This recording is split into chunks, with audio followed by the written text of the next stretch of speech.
Naguguluhang napatitig lamang si Lance kay Zeus. Kailangan ni Kina ng proteksyon ni Zeus? What do you mean? Nagugulumihan ang tanong ni Lance. Binulsa ni Zeus ang kanyang mga kamay at tumingin sa direksyon ng dormitory ni Nakina.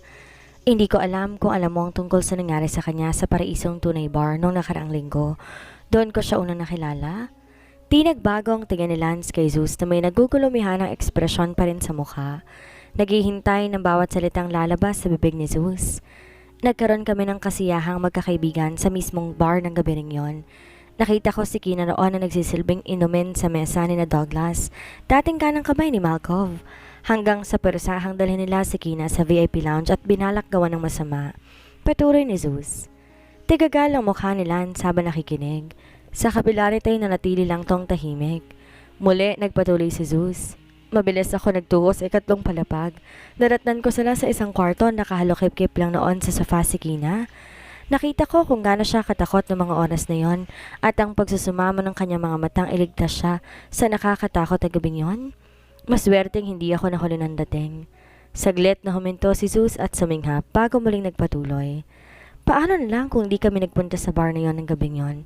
Paano na lang kung wala ako doon ng mga oras na yon?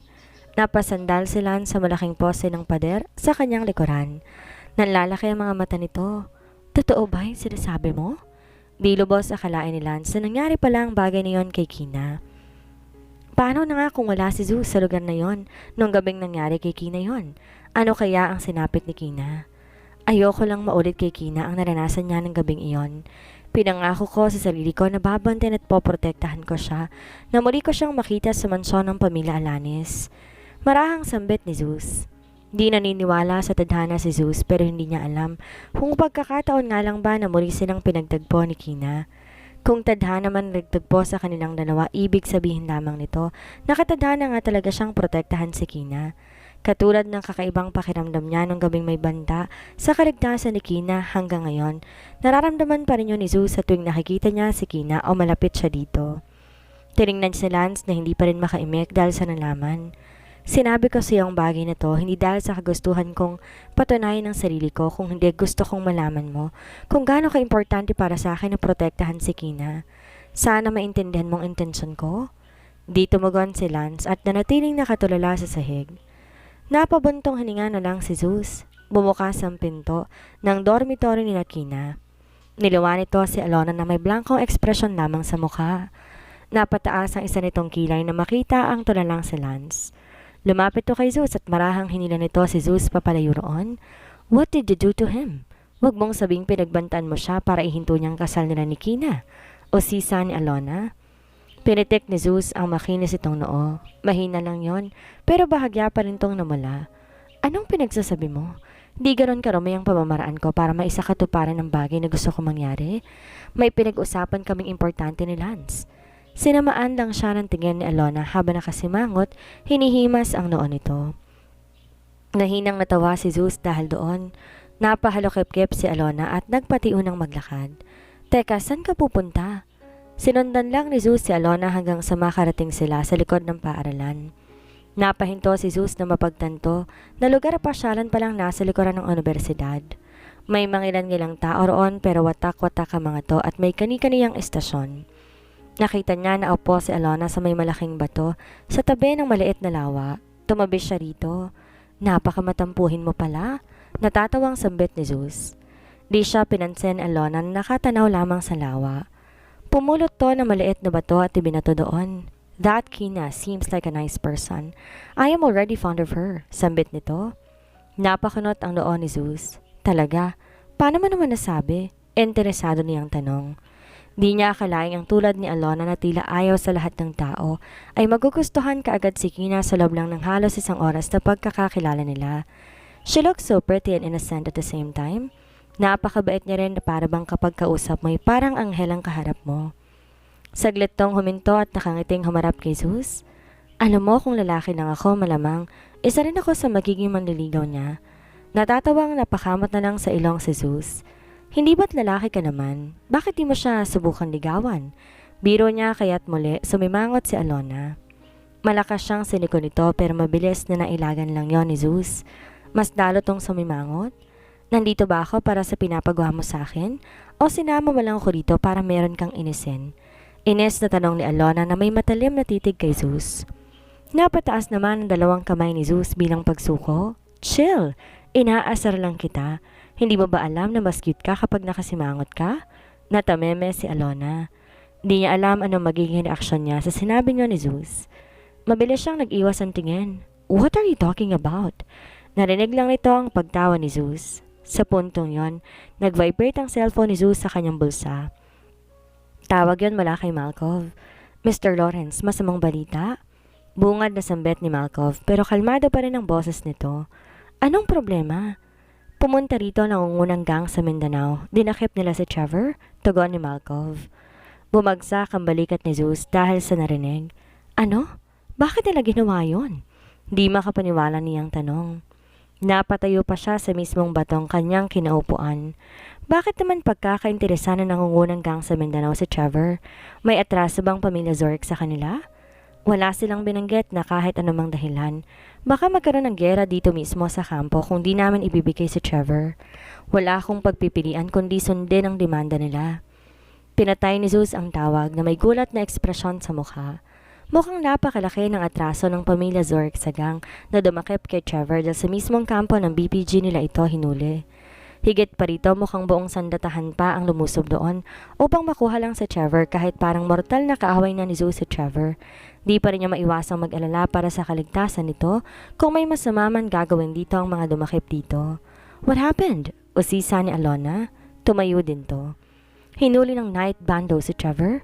Maikseng tugon ni Zeus na kinakunot lang ng noo ni Alona.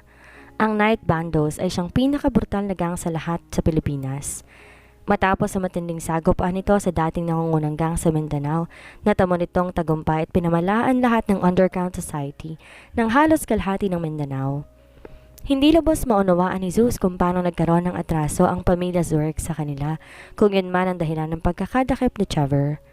Dito nakatira sa Luzon ang buong pamilya Zork, samantalang sa Mindanao lamang ang sakop ng pamamahanang ng night bandos.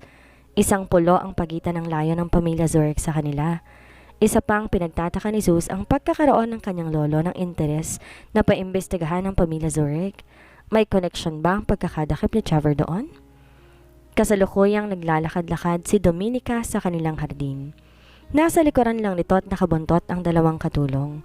Sa kabila ng edad nitong 81, malinaw pa rin ang paningin nito kaya naman tuwang-tuwa siya sa pagmamasid sa nagagandahang bulaklak sa paligid na paminsan-minsan inaamoy pa. Nawala lang kasiyahang yan sa mukha nito nang matanaw ang mag-asawang naglalakad papasok na mansyon.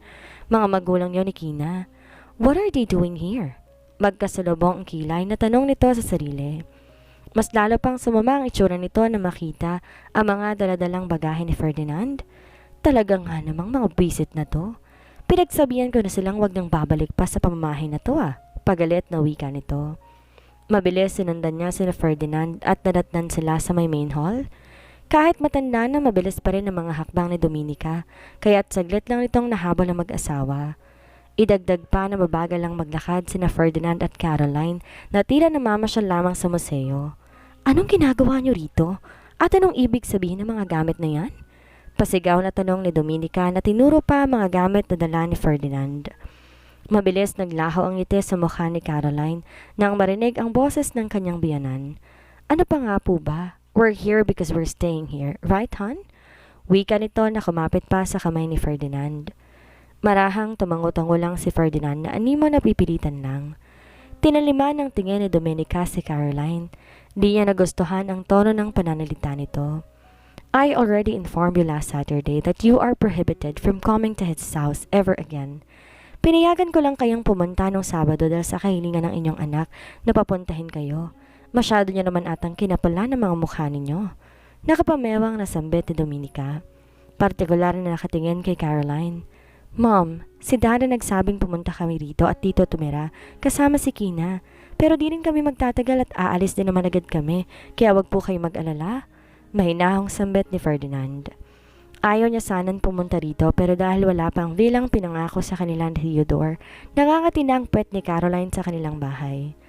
Pinilit siya nitong pumayag sa alok ni Javier na dito tumira sa manson pansamantala. Ano ka mo? Sinabi ni Javier sa inyo yan? Di makapaniwalang tanong ni Dominica. Nagpakawala ito ng hangin sa ilong habang magkasalubong ang kilay. Lumapit si Caroline dito at tinaasan ng kilay. Baka nakakalimutan niyo po na anak namin na nagsalba ng inyong kumpanya. Kung hindi dahil kay Nahintuto sa pagsasalita ng sumabat si Ferdinand. Carol, stop it. She's your mother-in-law. Pasigaw na saway nito. Napairap lang si Caroline. What's going on here? Si Javier yon. Tulad ng parate inalalayan to ng katulong maglakad. Mining? Baling nito kay Dominica. Imbes na tumahimik, lalo lang nagalit si Dominica dahil sa tila walang ka-ekspresyong mukha ni Javier na makita ang mag-asawa. Ibig sabihin inaasahan niyang darating ang dalawa na hindi man lang alam ni Dominica yon. What are you thinking? Bakit mo naisipang papuntahin na mag-asawang yan dito? Nakalimutan mo ba ang kasalanan ng mga yan? Galit na sunod-sunod na tanong ni Dominica. Bumuntong hininga si Javier. Past is past, Mining. Isipin na lang natin ang kapakanan ni Kina. Siya ang may kahilingang dito rin patirahin sina Caroline. Di nagbagong ekspresyon sa mukha ni Dominica. Di niya gustong tumira sa pamamahin na to sina Ferdinand, lalong-lalo na si Caroline. Hindi na nakipagtalo pa si Dominica dahil alam naman niya wala siyang mapapala sa pakikipagtalo kay Javier. Naiiling-iling na lang nalilisan nito ang main hall, kasunod ang dalawang katulong. Dinig na dinig pa nilang nagapak ng sandals nito habang umaakit to ng hagdan. Don't mind her, nakangiting sambit ni Javier. Di ko inaasahan na maaga kayo makakapunta, pero wag kayong mag-alala, pinalinisan ko ng kwarto ninyo. Isn't it great, Dad? Mas makakapag-bonding tayo na mas maaga, tsaka hindi rin naman kami magtatagal dito eh. Ubod ang iting sambit ni Caroline. Napakunot ang noo ni Javier. Anong ibig mong sabihin? Balak niyo bang umalis ulit? Niregaluhan kami ni Theodore ng villa. Doon na kami titira ni Ferdinand. Pero sa ngayon, dito muna kami pansamantala. Masayang tugon ni Caroline. Talaga, it's good to hear that. Sambit ni Javier habang nanatiling nakakunot ang noo nito. Di nito maiwasang pagtaka ng pagiging sobrang mapagbigay ni Theodore. Napakalaking bagay na naitulong nitong pagsalba sa Sinala Construction. Di na kailangan pang bigyan ito ng bilang mga magulang ni Kina. Pinagkibit balikat na lang yon ni Javier. Sinamahan niya mag-asawa sa kwarto ng mga ito. You can stay here as long as you want. Ano mang sabihin ni Mining sa'yo, hayaan nyo na lang at wag nyo nang pansinin. Nakangiting wika ni Javier. Will do, Dad. Malugod na tugon ni Caroline. Salamat, Dad. Ano naman ni Ferdinand? Iniwan sila ni Javier. Pagkapasok sa kwarto, namilog ang mata ni Caroline na makita ang kwarto nila na halos walang ipinagbago. Katulad pa rin to ng dati nung iwan nila ni Ferdinand. Pabagsak na inihiga ni Caroline ang kanyang sarili sa makapal at malambot na kama. I miss this room so much. Masayang wika nito habang nakatingin sa kisame ng kwarto. Tumigilid to at niyakap ang kama. At ang kamang ito, it feels heaven. Nailing na lang si Ferdinand habang pinagmamasdan si Caroline. Hindi tulad ni Caroline, walang kagalak-galak ang itsura ni Ferdinand. Para sa kanya, isang napakalaking dilubyo ang pagpunta nila dito. Paniguradong magbabangayan lang si Caroline at ang kanyang ina sa tuwing magtatagpo ang landas ng mga ito. Maswerte na kung mapagtapunan lang ang mga to na masamang tingin sa isa't isa at inayos ni Ferdinand ang mga dala nilang gamit. Iniisip niyang pansamantala lang naman sila dito kaya titiisin niya na lamang. Kinahapunan, nagkwentuhan si Javier at ang mag-asawa sa may beranda habang nagtsatsaa ang mga ito. Kinumusta ni Javier ang naging buhay nila sa loob ng halos 8 taon. Madrama naging pagkukwento ni Caroline samantalang si Ferdinand tahimik lamang na nakikinig. May mga pagkakataong napapabuntong hininga na lamang ito at dahil sa kasinungalingan ng iba pa sa mga pinagkukwento ni Caroline. Kahit halata naman iyon ni Javier, pinakinggan niya pa rin ito. Kahit papano namimiss niya na ang mag-asawa, lalo na ang pagiging matabil ni Caroline. Maya-maya lamang ay hindi nila inaasahan ang pagdating ng isang kotse. Nakilala agad nila kung kanino iyon kaya mabilis tumayo si Caroline at Ferdinand. Bumaba sa passenger seat ang may seryoso lang na mukha na si Theodore.